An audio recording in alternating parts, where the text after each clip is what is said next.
Start the meeting. It's 5:33. Thanks for being here, everybody. Let's get started with our City Planning Board meeting. We'll start with roll call, and let me make sure I know everybody. We've got some new faces. Okay, I'm going to go ahead and go through roll. Casey Krovic. Here. Mike Petrie. Here. Jim Barrett. Here. Jonathan Hettinger. Here. Taya Cromley. Here. Tori Lyons. Here. Shannon Holmes. Present. And Melissa Nunes is not on, but she should be joining us just after 6. And I'm Jessie Wilcox, and I am present. And we'll get started with the first thing on the agenda, which is approving last meeting's minutes. Does anybody want to make a motion to approve last meeting minutes? I will approve them, but I just have one suggested change. Correction. Okay. And that is just to list Tori Lyons as the person that was appointed secretary. Okay. So making a motion with that amendment. Sure. Yeah. Anybody want a second? I'm pretty sure that was in there, Stacy. It just says appointment as secretary. Wilcox motion, Jovic second, and motion passed. Oh, whoops, my mistake. That's okay. I just thought you should have your name in there. So.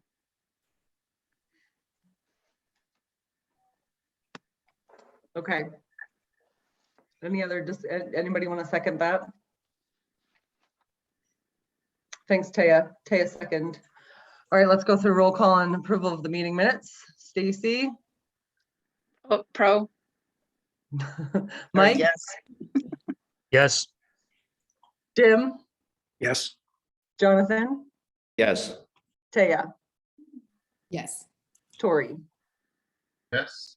And Shannon. 4. Okay, and I'm 4. Minutes approved. Let's see, next we are going to open up general public comment. So if you have any comments for the planning board on things that the planning board has jurisdiction over, please raise your hand, turn your camera on, wave at me. I'll call on you and state your name and your address and go ahead and make your public comment. Does anybody have any general public comments this evening? I am not seeing any public comment. Second call. Okay, public comment is closed. We are going to go on to our first agenda item, PCEC Active Transportation Case Study Presentation. So we have some guests this evening. Thanks for joining us. We appreciate you coming. We've heard good things about your presentation, so thanks for being willing to share it with the planning board tonight. We will go ahead and give you the floor. If you guys want to get started, just maybe introduce yourselves and then take it away. Thank you. All right, Annika, do you want to share your screen first? Can you hear me now? Yeah. Okay, good. Never shared my screen before, so we'll see how this goes. Oh, look at me. Okay, you want me to do the introduction? Yeah, let's start with the introduction. Okay, I can go to the first slide. Okay. But... All right. So my name is Annika Coleman. I'm Stella Davis. I'm Severn. And we started this case study back in like maybe July or June to look at a couple different cities and towns around the US that we thought gave some good insight into what active transportation can look like on different levels. We did a big city and a smaller city and one in Montana. and I've just learned a lot about active transportation and also how we can translate that into Livingston and what we see that's good in Livingston, and also what we think we could incorporate here. So we just wanted to say that Livingston by no means is like bad active transport like wise. So we listed a bunch of pro and cons that Livingston has and some great things that Livingston has done. And so we do have a really awesome sidewalk system on the southwest side of town. The historical architecture brings in tourism, which is awesome. And we have a grid street system, which just is really good for active transport and for biking and walking and getting places that you want to go. Livingston also recently implemented or created a like trail plan that was published recently, if I'm correct in that. But there are some cons. Our usage of the riverfront is pretty limited. There's not a lot of wayfinding, which is signs telling tourists and also just residents where the spots to be are, like the river or the park. And then there are not a lot of bike lanes or anything to encourage biking in Livingston.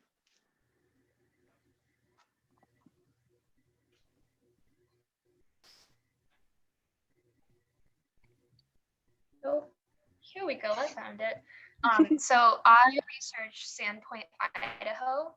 And a lot of times when people talk about active transportation, especially in the West, Sandpoint is brought up because it's kind of like the poster child for walkability and bikeability. They're on Lake Pend Oreille and have a super similar population and like economy and attractions around it. So it's really, really similar to Livingston.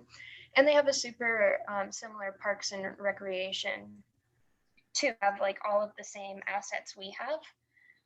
But they're just seen as like this epitome of active transportation. And one of the big reasons for that is they name themselves walkable and bikeable right as you enter. They're putting it out there that they're going to be a town for pedestrians and a town for active transportation, which is something that's super easy to do and we could do ourselves, stating to everyone who comes here that we're a town for pedestrians and for people who walk and bike.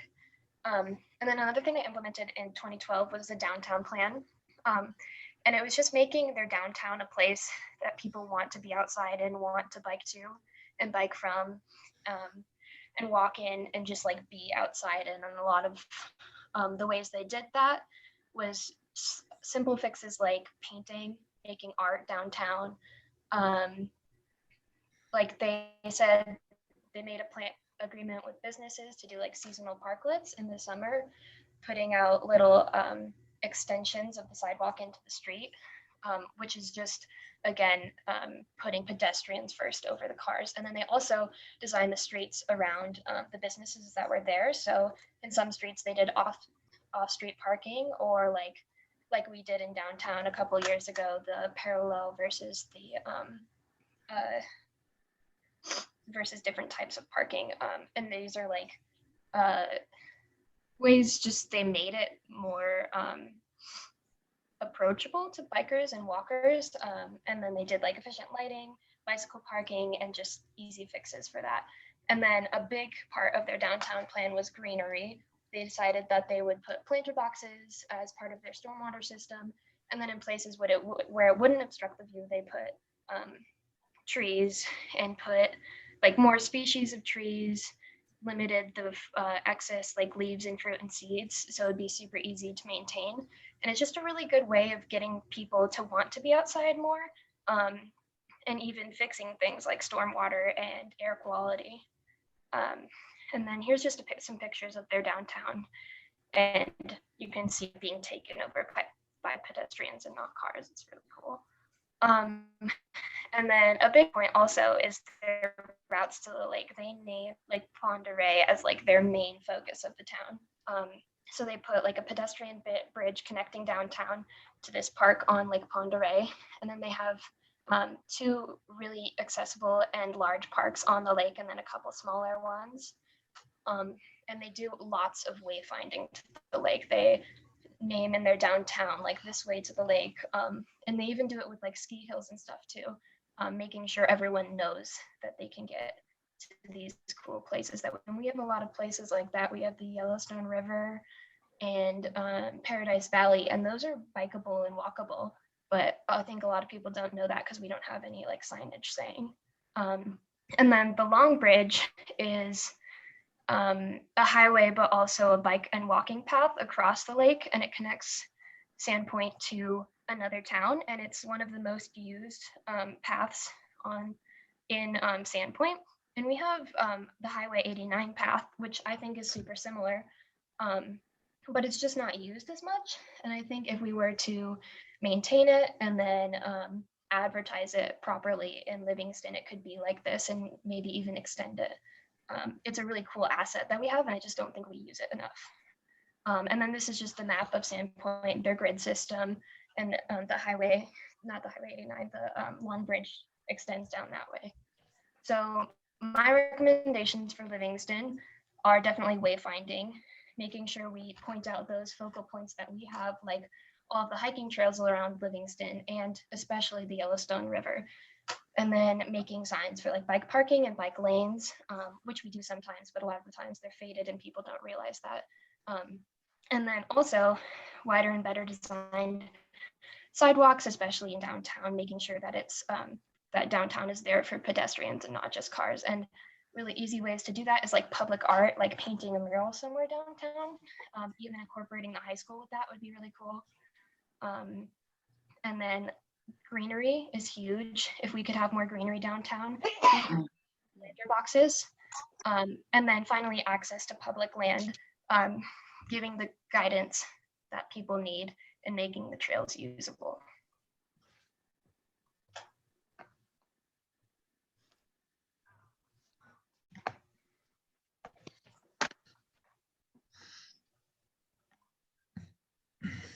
So I'm next.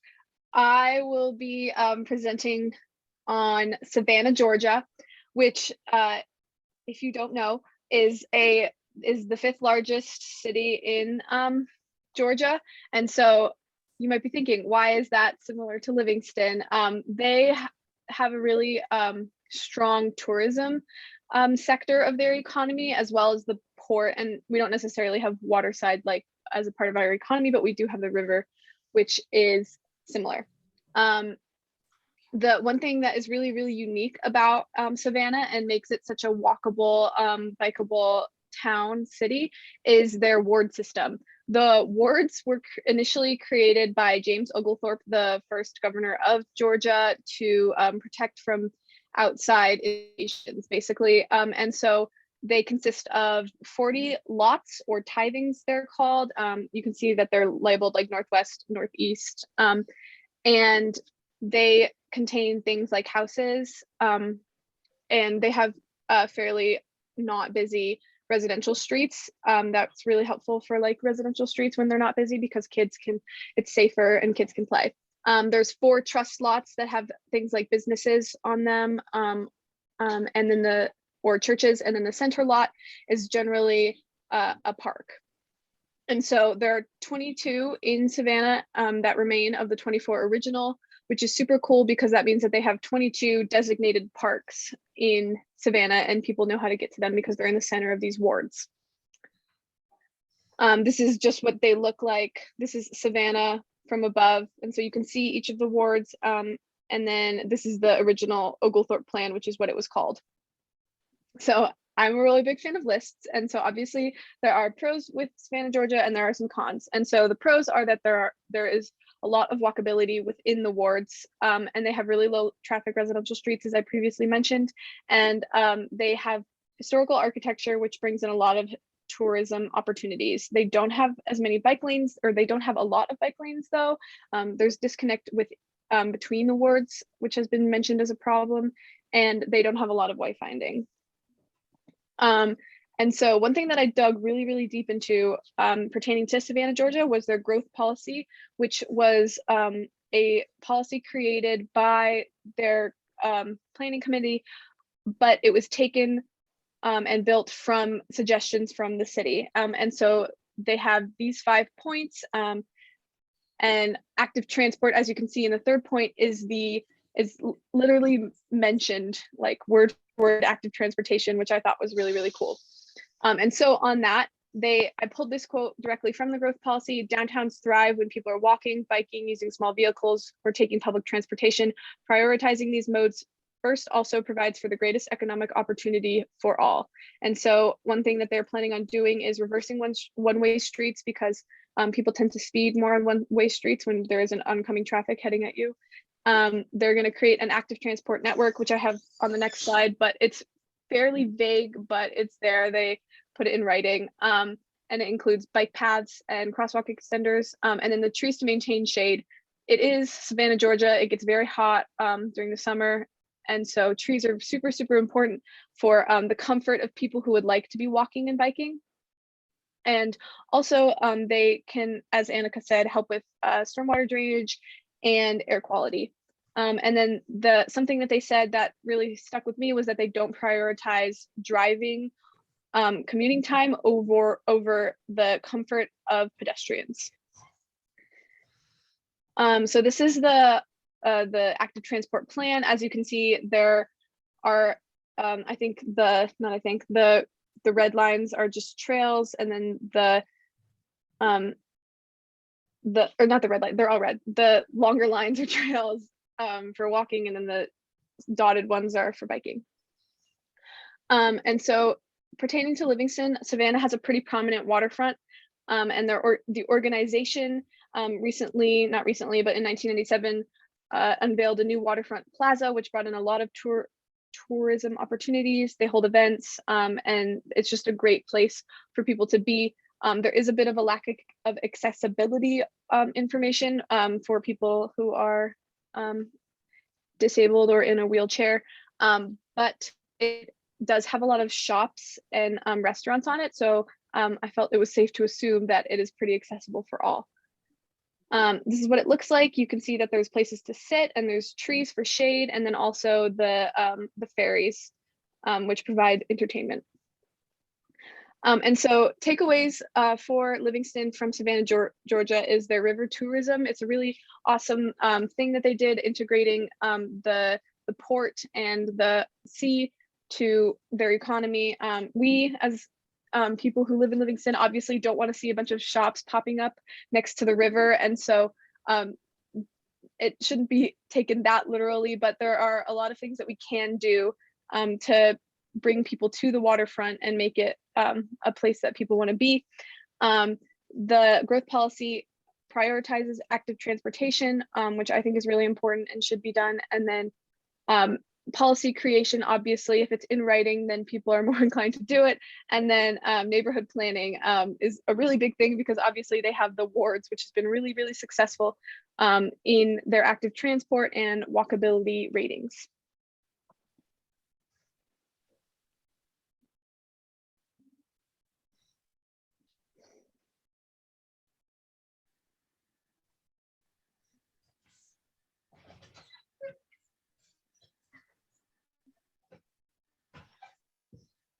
Okay, can everyone see my screen? Okay.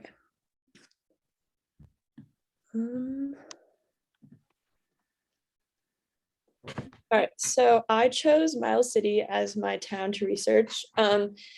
It is a town of similar population in eastern Montana. It's located along the Yellowstone, and it similarly is a railroad town. You can see in this photo that the railroad sort of goes right down the middle, splitting it into a north and a south side of town.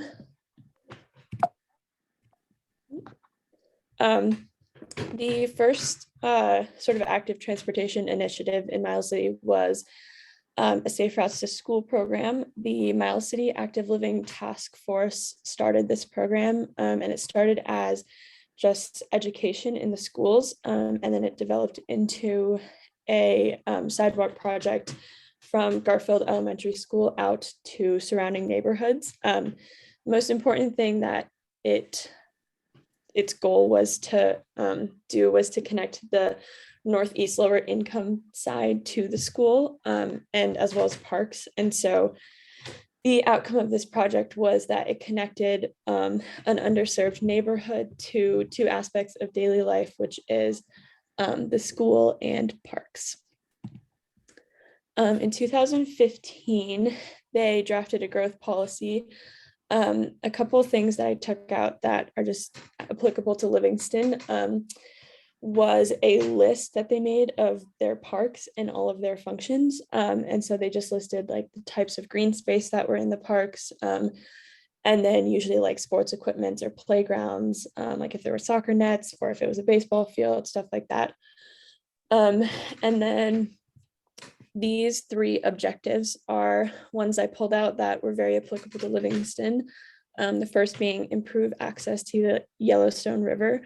The second, build an off-street trail loop around Miles City. And the third, develop pocket parks or community gardens on vacant and underutilized parcels. And I thought this last one was a really good one because it can help with like evenly dispersed parks. So making sure that every neighborhood has one.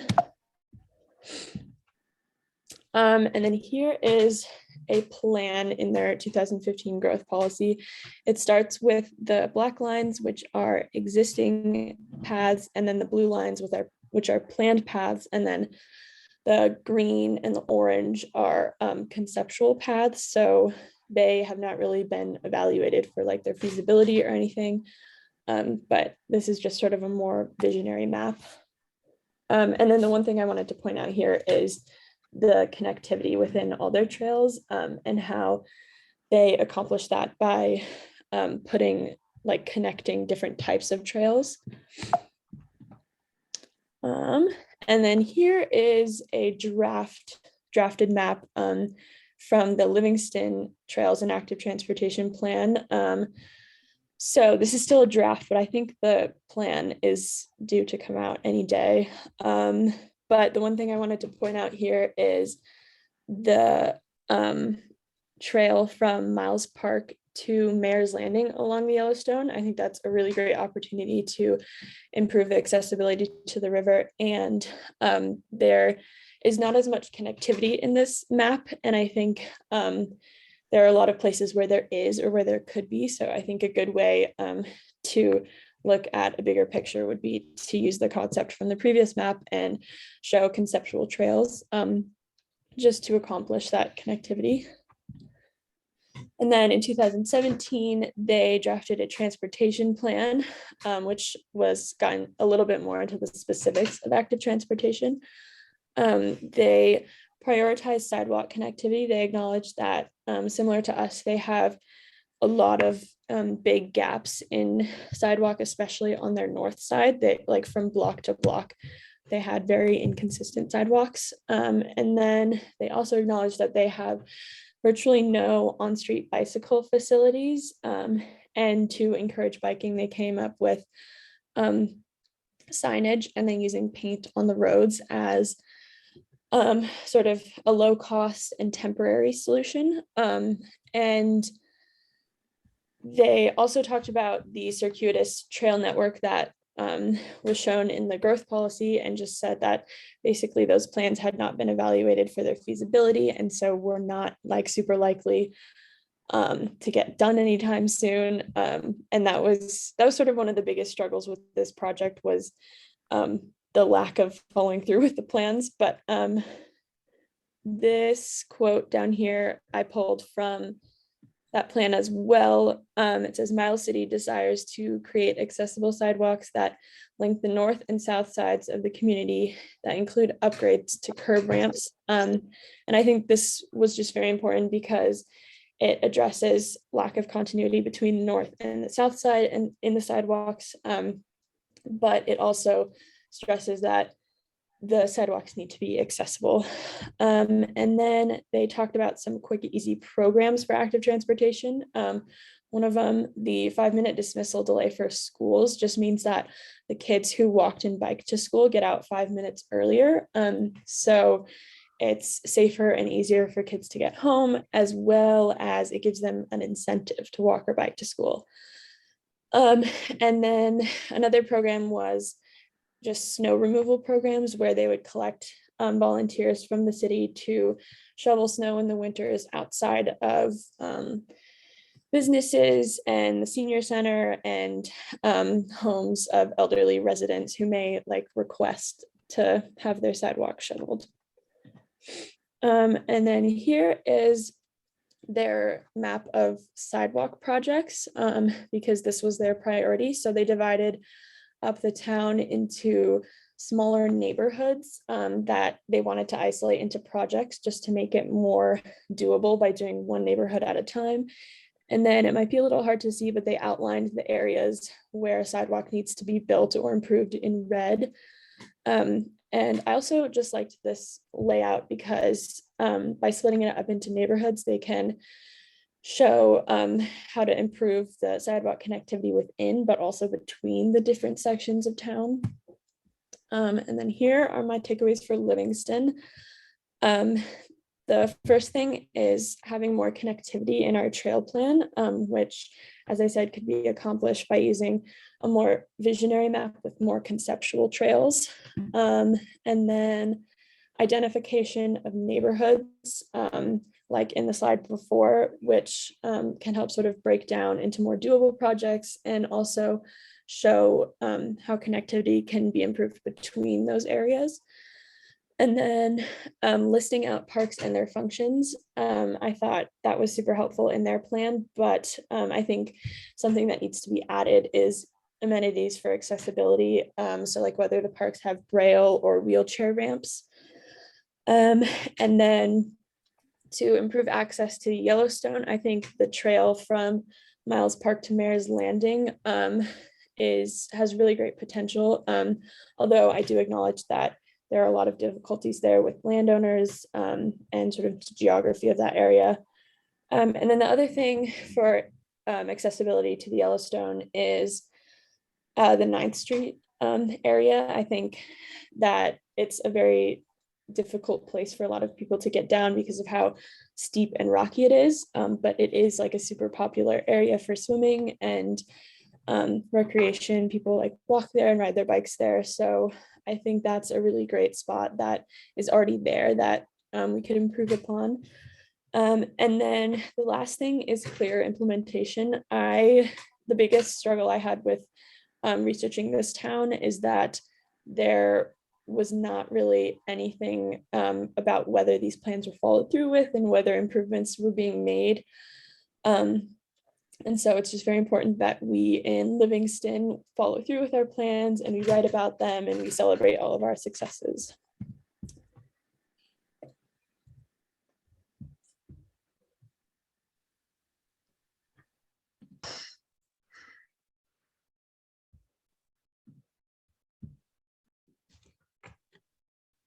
Wow. Super impressive. One more.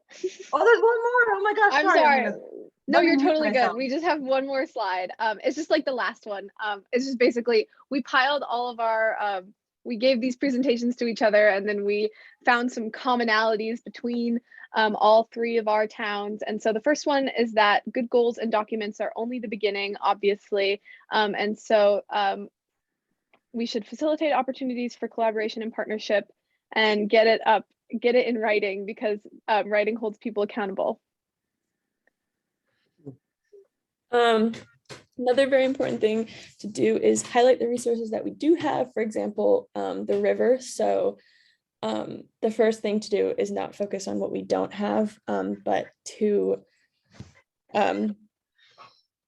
elaborate on what we do have. And a great example of this was the Wishberry Hollow Trail. It was just a really great space to activate a beautiful place where people can recreate and draw people to that place. And then another thing that will help highlight our resources is wayfinding and good signage. And then last, we have the activation of public spaces. Annika touched on this really heavily in hers in Sandpoint because they have a lot of art. And so trash can art would be awesome. Murals, any greenery, good lighting. Yeah. Thank you all for listening to us. And we hope you enjoyed.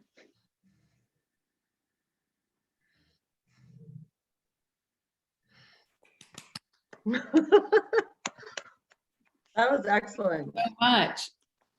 Yes, thank you.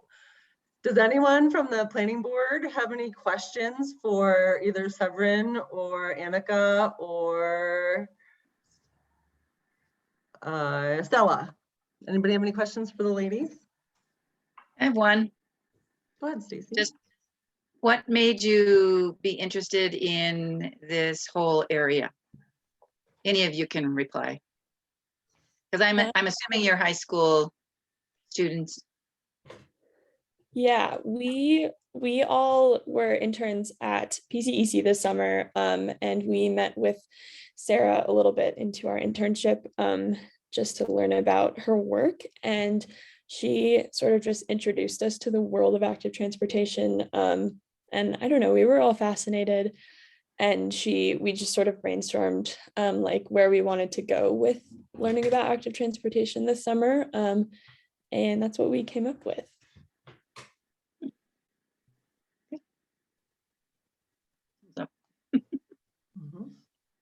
Anybody else? Thank you for your presentations. It was super interesting to see. I enjoyed that you picked kind of towns around the West that were similar in size and character to Livingston. I think that makes it all the more informative for us on the planning board as we're thinking about these issues. So thank you. I personally learned a lot, and I appreciate your presentations today.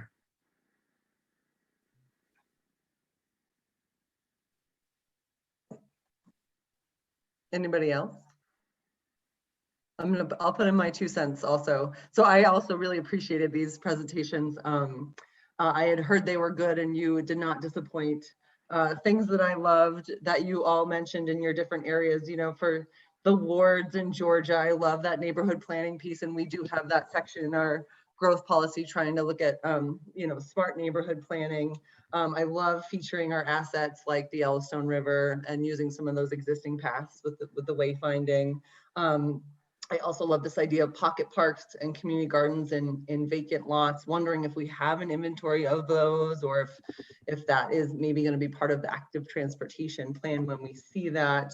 I know that they are looking at some of those off-street paths, which I think is exciting to think about, you know, not riding bikes on sidewalks, but being able to get around on, you know, dirt paths around the community. Couple other things, and since you guys are students, I don't know how well you can push these, but I love the idea of that 5-minute dismissal, especially for my kids who are in elementary school and they ride their bikes. So getting them out 5 minutes earlier would really help with the melee of buses and cars and all of that. So, and good incentive to get out of school 5 minutes early, I can imagine. So I thought that was a great idea and maybe something you could pitch to the school board. And then I liked the Miles City example of how they isolated neighborhoods. It seems like it's easier to bite off small chunks than looking at a big plan and trying to figure out what to tackle first. So those are just some of the highlights that I really thought were interesting and really great ideas from some of the research that you did. So thanks so much. Super appreciate your presentations. Thank you. Thank you. Madam Oh. Chair. Yes. Hey, this was the second time that I've seen this presentation, and I was every bit as impressed this time as I was the first time. And I just want to let everybody know that Matthew and I met with all three of these wonderful ladies and had a good, I think, a great discussion. Unfortunately, it was cut short, but I think we talked about some real issues in Livingston and some of the things that we've done in our community. And we certainly want to include them when this active transportation plan draft is presented and include them in future discussions. So I think it brings a huge amount of value having high school students participate in the city planning efforts. Job well done. Thanks, Shannon. I agree. I think that's a great idea. Okay, we are going to move on in the agenda. Everybody is more than welcome to stay. Thanks again, ladies, for that great presentation. Let's go into old business. We're heading into administrative comments.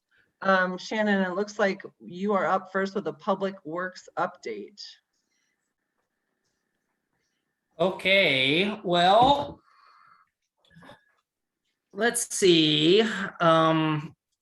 Those that were paying attention to This Is Really Livingston yesterday, obviously, and other residents were aware that our TriTip developer started construction on their site and rather abruptly closed the Bitterroot Trail and did a fair amount of damage to that. So I want everybody to be rest assured that Matthew, myself, Martha, and our building department are on top of that, and everything's going to be taken care of.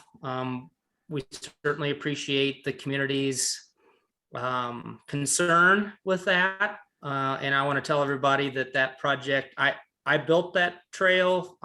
We worked with Northwestern Energy to plant all those trees, put the sprinkler system in. There were no actual city dollars that went to the Bitterroot Trail and the trees and the irrigation system. That was a Fish, Wildlife and Parks Recreational Trails Program grant, and then a donation by Northwestern Energy where we use volunteers. But something we're very proud of, and it will be put back in usable condition once that project is complete. So as far as the housing goes, it is good to see a project starting in October.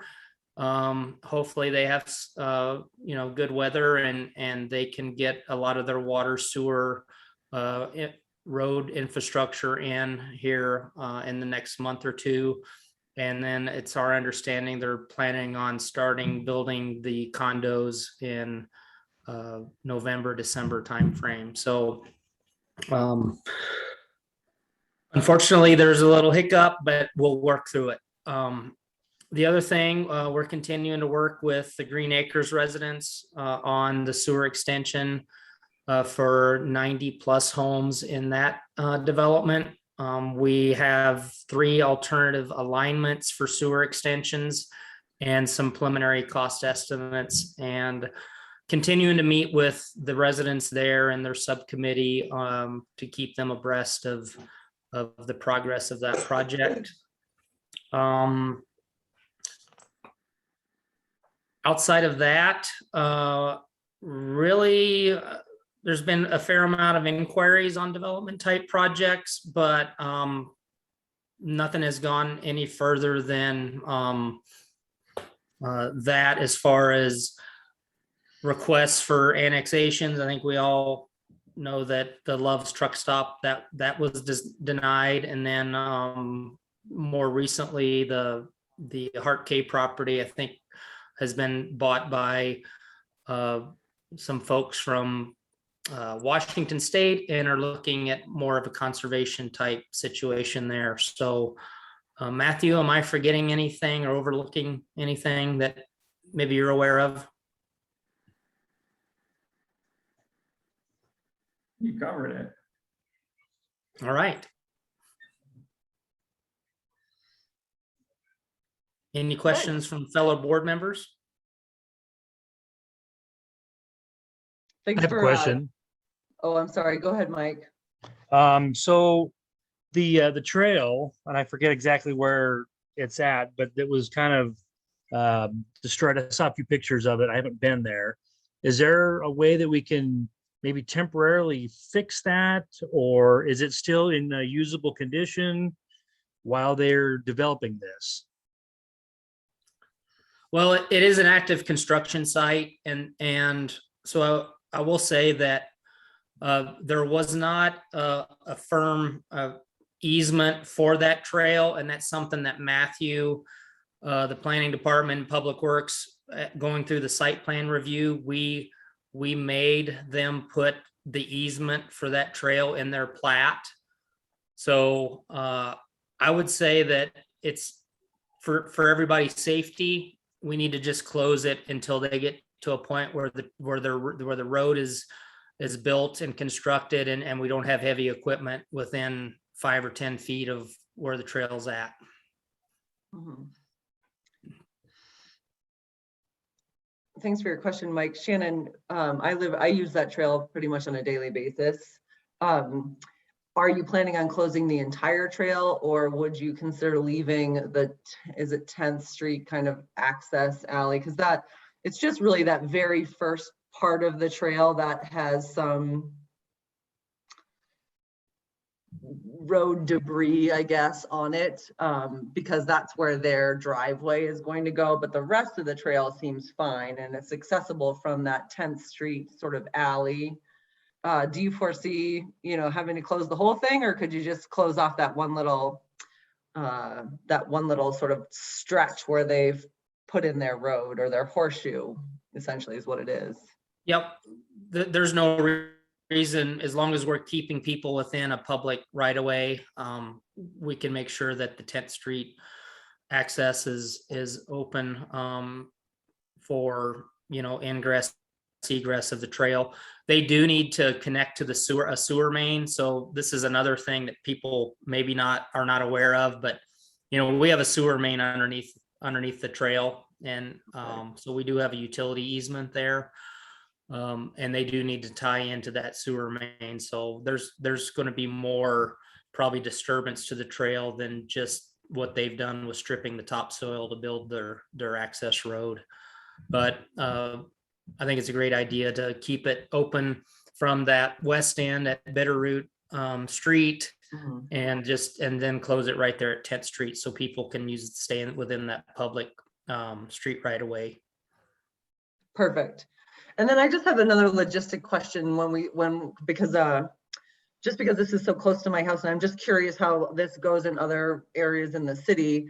Is it the developer who's responsible for sort of mowing or placing sod in the areas between the sidewalk and the road? There were some comments last time about all that overgrown kind of foliage and who's going to maintain that. I can't remember what that might have been. This is really Livingston comment, but is the developer sort of responsible for doing anything with that little grassy or non-grassy median area?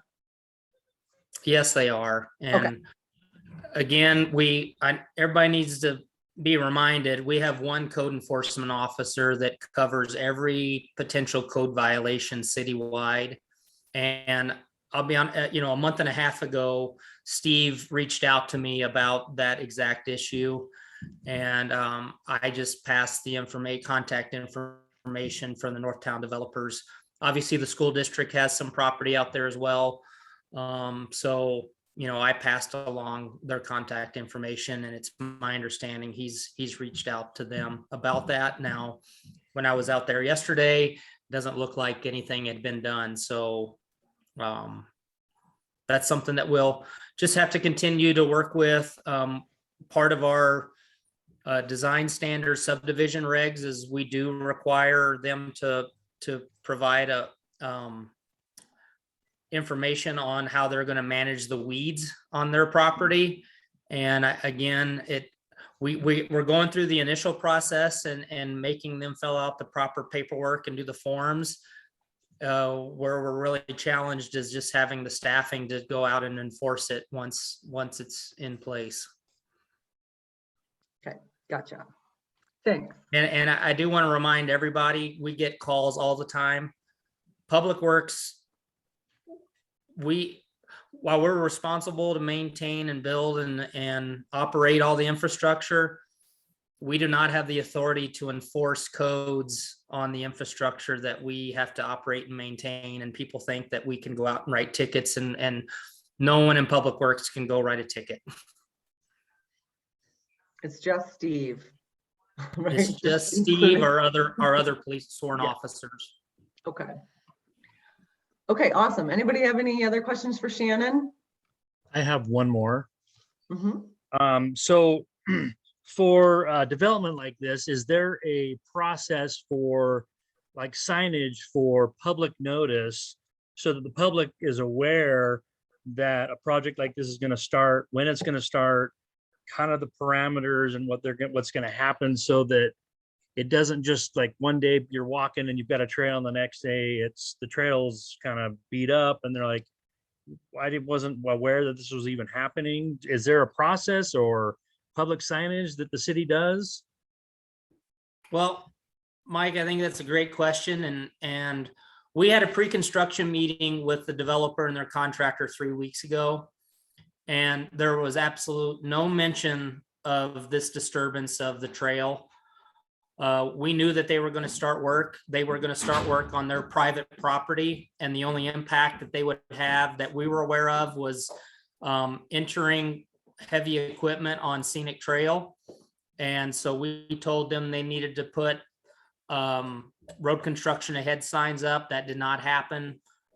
So, you know, different from our downtown projects where we manage the projects, we pay for the projects. These development projects like this, it's really our requirements are, if we would have known they were going to impact the trail, we would have had them put up signage and a public notice. We would have probably put it on Facebook, on the city website ahead of time. Based on their site plan, the disturbance that they were going to have on the trail was going to be minimal, and it wasn't going to be the thing that they disturbed on day one. We ultimately knew they were going to have to tie into the sewer main, but we did not know in stripping the topsoil for the street that it was going to impact the trail. So that's on their engineer and their developer. We were on top of it from the time it happened. Not really a position where we could do a stop work order, but I made it very clear to the developer and their engineer that they needed to get road construction signs and close the trail properly. And I'll be honest with you, Mike, I can never predict what's going to be the big news on This Is Really Livingston. It's it's kind of a crapshoot, and while I really appreciate everybody's love and passion for this trail, and I owe it to everybody to make sure it gets put back in a pre-existing condition, but it was kind of funny how really that it exploded. It really was. But I just want everybody to know that myself, Matthew, and our teams we were on top of it, and we've had numerous correspondence with the developer and their engineer since then. I can't find TriTip Vegan developer on Google. It's the same developer that's doing the Eagles Landing project. Oh, it is? Lane. TriTip Vegan, huh? Yep. Okay. Cool. CP Builders. CP Builders, okay. I was And kind of TriTip asking is them a just the bunch of. property owner. It's just an LLC that they're owning the property and they're not a development firm. Okay. Are they from Montana? They're Bozeman. They're Bozeman, okay. Okay. Any other questions for Shannon? Okay, let's see what's next. Planning update. I'm not quite sure, Matthew, is that something you've got for us? Sure, I've got a few things for you. We've talked about active transportation a lot today. Active transportation, first draft of that plan should be out in the next couple of weeks, we're hoping. We will present that both to Parks and Trails and to you all when we're ready for that type of input. I'm hoping it's adopted early next year. I don't expect a growth policy style process from the planning board, more of a couple meetings with some recommendations in there. So hopefully you all will see that soon. We're also working on a downtown plan, basically in partnership with PCEC, and they've brought in the Community Design Center at MSU, which is our architecture students. They gave us a presentation for some opportunity sites the other day to take some recommendations from us before they finalize those. I'm hoping that we can do some sort of presentation, maybe with them, us all in a big room with them having boards so you can all sort of walk around in December, potentially replacing the December planning board meeting with public meeting for them to present their projects to you, maybe at a slightly different date. So I'll keep you updated on that, but I was very impressed with what they had come up with. So I think it would be really good for you all to see, and it's really the first step as we move into the actual planning process for the downtown plan.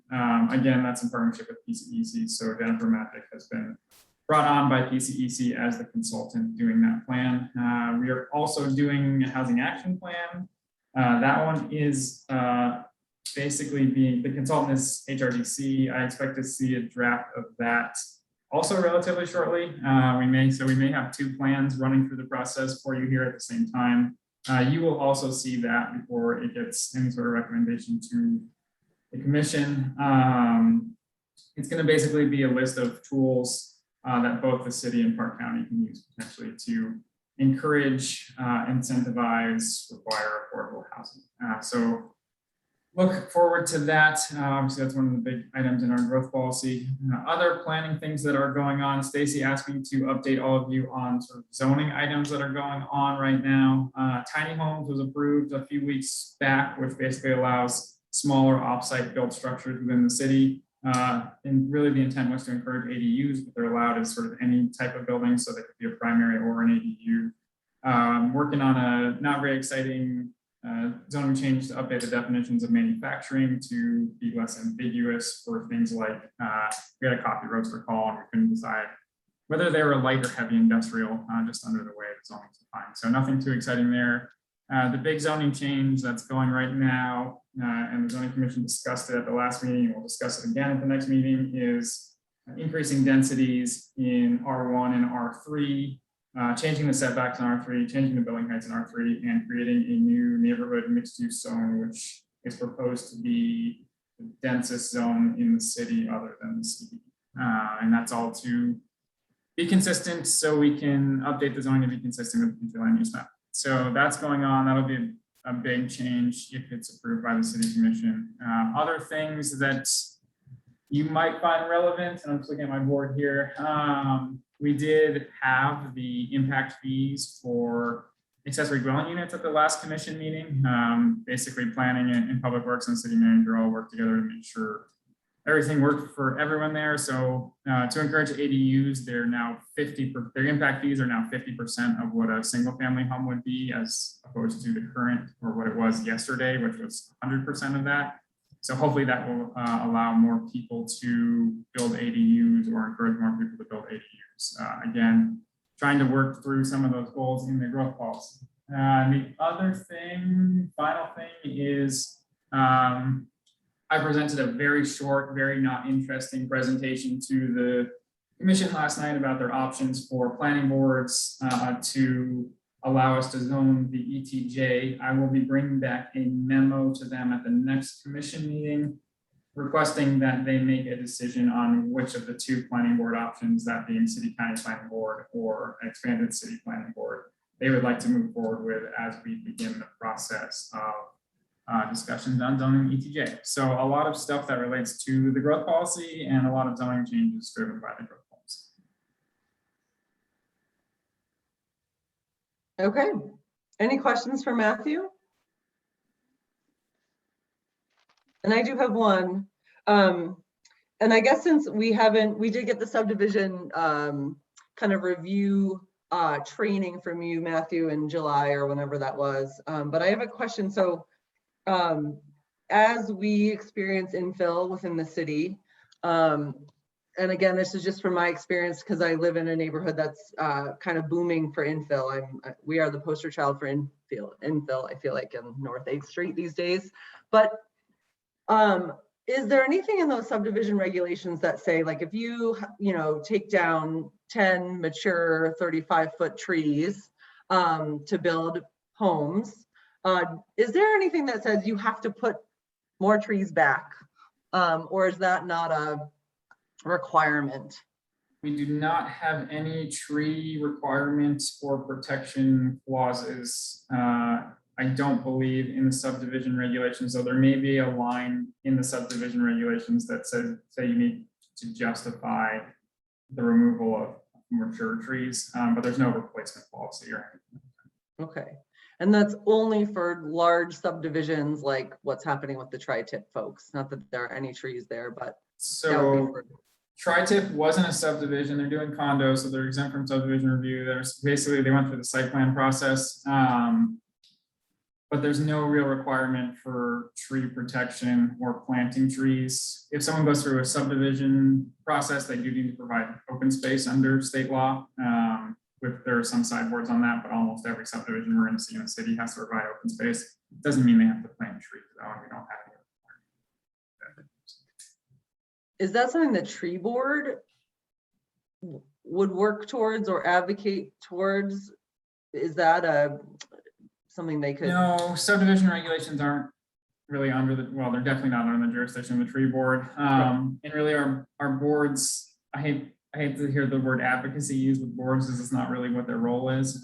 It's something they could basically request that the commission consider in the subdivision regulations. That's certainly something that would be under their purview, as they are the tree board, or the conservation board would be another potentially appropriate board for that. I believe there's a recommendation in the growth policy to that extent as well. So it's something that the planning board could also bring to the city commission's attention, whether or not, you know, any of those boards want to basically write a letter that they vote on and send to the commission. So, Madam Chair, Mhm. I'm probably know which trees you're talking about, the ones. So the other thing we have to keep in mind, and those trees were all on private property. They weren't within the street right away, because we have tree removal permits, planting permits, and all that within the right of way. So, but you know, with them taking advantage of this higher density, there's going to be 4 units, actually 5 units going in there, and the sewer is in the alley. And we really don't want trees planted within 10 feet of where our sewer lines are. So there's going to be a potential of at least 4 sewer services that have to go tie into that alley in the back. I'd like to say that, you know, I hate to see any tree get cut down, but I'd like to think once this development is complete, that they have sidewalks per our standard, and they, you know, we don't have curb and gutter on 8 through that stretch, but they would do some tree plantings in say the boulevard on 8th Street and even on Summit Street, you know, before all said and done. Yeah, that sounds great. Trees and alleys have probably cost our residents more money on having to maintain their sewer services and root intrusion than probably anything else. So, you know, the alleys are really utility corridors. So having roots in and around gas lines, water, sewer services, and all that really it creates a burden having to maintain that stuff. Yeah, I think it's understandable. I get curious as infill becomes a reality for my neighborhood, you know, will this, you know, are there ways that we can, you know, not lose our tree population, replenish or replant or preserve in any way?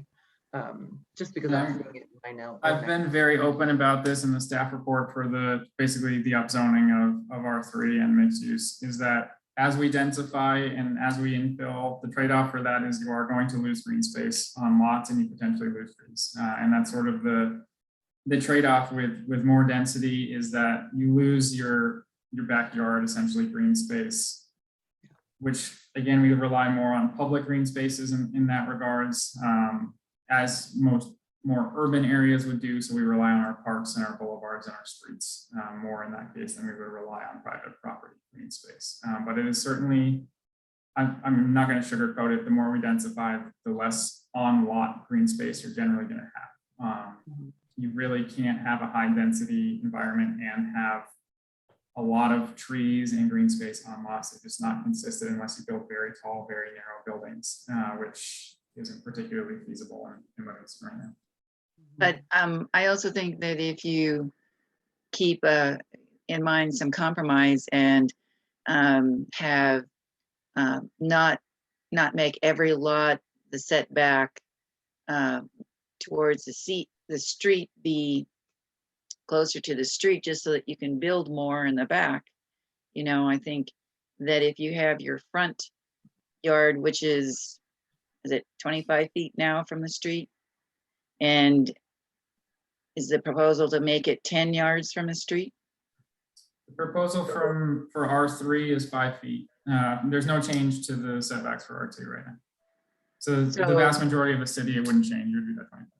But it would still be potentially having a building or the lack of a tree or green space is being proposed to be closer to the street rather than away from the street. The current proposal that for makes sense. mixed use in R3 basically sets the setbacks at 0. The front setback for R3 is proposed to be 5 feet. R2 remains 25 on Front Street, 10 feet on Side Street, and 5 on all the other sides. Currently, the city has no lot coverage requirements, so there's no requirement that any property in the city provide any green space for anything. Setbacks could be paved or gravelled or whatever.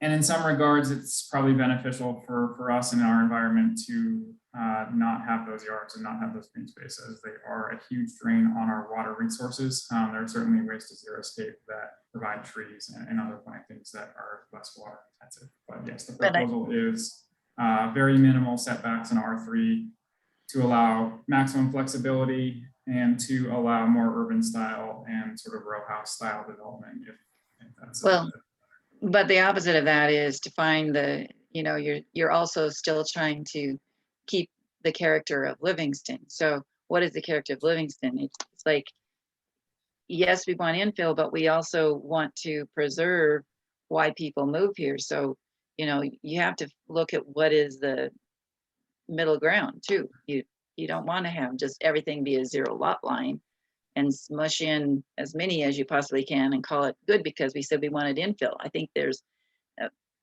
times to look at a balance. That's all.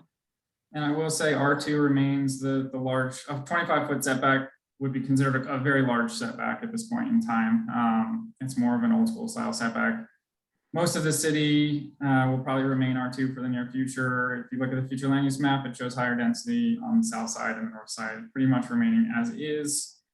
I don't need to have a super long discussion, but the historic sort of nature, if you look at really, really old pictures, the original buildings, the original downtown, the original area around downtown was all 0 setbacks, higher density, with the sort of wealthier, lower density. A lot of the older pictures actually show on the north side with more single family homes. But historically, the south side, when it was a small town, was relatively high density, no lot lines. Obviously, no zoning back then, so they could kind of do whatever. So you mentioned, Matthew, that if this was something that a recommendation wanted to be made to the commission about saving foliage as we infill, is that something the planning board could recommend to the commission? It's probably not in your purview. You don't really deal with trees. If it has to do with the subdivision regulations, maybe. Probably better would be conservation board or tree board. If they wanted to see specific standards set, it would either be in the zoning or the subdivision regulations, likely that many communities have subdivision regulations that require either replacement of trees or a variance if they're going to cut down, a significant amount of mature trees or things like that. There is, some conflict with what the growth policy says and then having to develop around existing trees. So some sort of flexibility to allow plantings probably would be the correct thing to do. Okay, so that's a comment maybe I could make individually or Yep. at a conservation board meeting or a tree board meeting. Sure. Okay. Thanks. Anybody have any other questions for Matthew? Okay, I appreciate entertaining that topic. I see Tori's hand. Oh, I'm up sorry, there. Tori. Go ahead. I'm wondering about So you mentioned that the impact fees for ADUs have been reduced to half of what they'd be for single family. Is that something that passed through the commission yesterday, or that was a discussion? No, that was a resolution of the commission yesterday, so that's fully passed at this point. So that came into effect this morning, essentially. Thank you.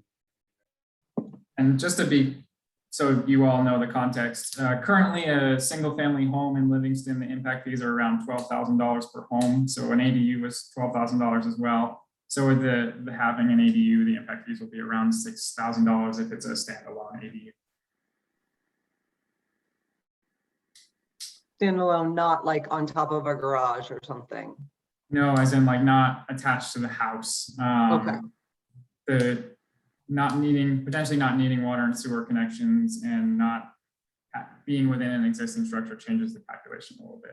Most ADUs on top of a garage, the garage doesn't have water and sewer, so they're still paying full impact fees. And anytime you add a dwelling, you're going to pay impact fees. So top of the garage, you're probably still paying $6,000 for impact fees when you put that. Madam Chair, Yes. a question for Matthew. Was there discussion on these ADUs being primarily for rental properties or vacation properties? There's no restriction in the city right now. It's something the city commission has brought up to discuss. It's something that was on my list for the strategic plan. It's one of those items that we will need commission instruction to move forward on before we move forward on, just because of the complexity. And basically you end up with half of the people coming down on one side and the other half coming down on the other side. So it's on the list and it's on the radar. But there was supposed to be a meeting about the strategic plan last week and it was canceled. So hopefully they will reschedule that and we will go through that again shortly. And we'll see if they want to add that to the list on the strategic plan. I expect there to be some movement on that relatively soon, just because the commission has brought it up at commission. Thank you. Okay, any other questions for Matthew before we kind of cruise on to final board comments? Okay, thank you, Matthew. Anybody have any final comments? That's the last thing on our agenda. Final board comments. Yes, Tori. Oh, so I'm just curious about the process with last meeting's minutes. So Stacy pointed out the thing that I had missed, which I appreciate. And do I need to send them back to Matthew to be distributed? And then do we have to vote on them again? Or how does that work? Because the motion was made with a specific amendment, you don't need to vote on them again. You can just send them out with that change and you're good to go. And I guess piggybacking on that, did we just receive those like a couple hours before this meeting started? Okay. Yeah, having not done that before, I entirely forgot. And I saw Stacy at the forum on Wednesday or whenever that was. Monday. Wednesday. And she asked me if I had done them yet, and I entirely forgot. So they got done this afternoon and sent that to Matthew immediately, and then you saw them. But difference is last time I hand wrote them because I was not planning on being secretary.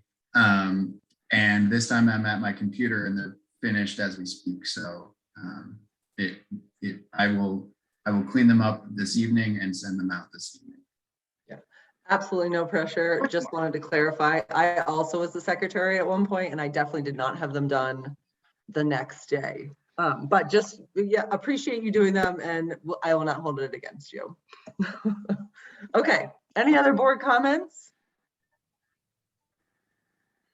Okay, hearing none. So nice to see all these new faces joining us this time. Looks like our next meeting is the 17th of November. And as far as we know, we'll be continuing with the Zoom platform, but you know, stranger things have happened. So we might switch on back. We'll just be flexible. But I appreciate everybody's time tonight and I welcome our new board and I'm excited to keep it on. So we can end our board meeting this evening at 6:42 p.m. Madam Chair, Yeah, I make a motion to end our meeting. sweet. Anybody want to second that? I'll second that. I'll second it. Okay, do I have to, I'm gonna go through it. Here we go. Stacy, 4, Mike, 4. Yes. Yes. Jim, Yes. Jonathan, Yes. Taya, Yes. Dory, Please. Shannon. 4. Me too. Okay, nice to see everybody. Have a wonderful Wednesday night. We'll see you next time. Thank you. Thanks, Chair. See ya.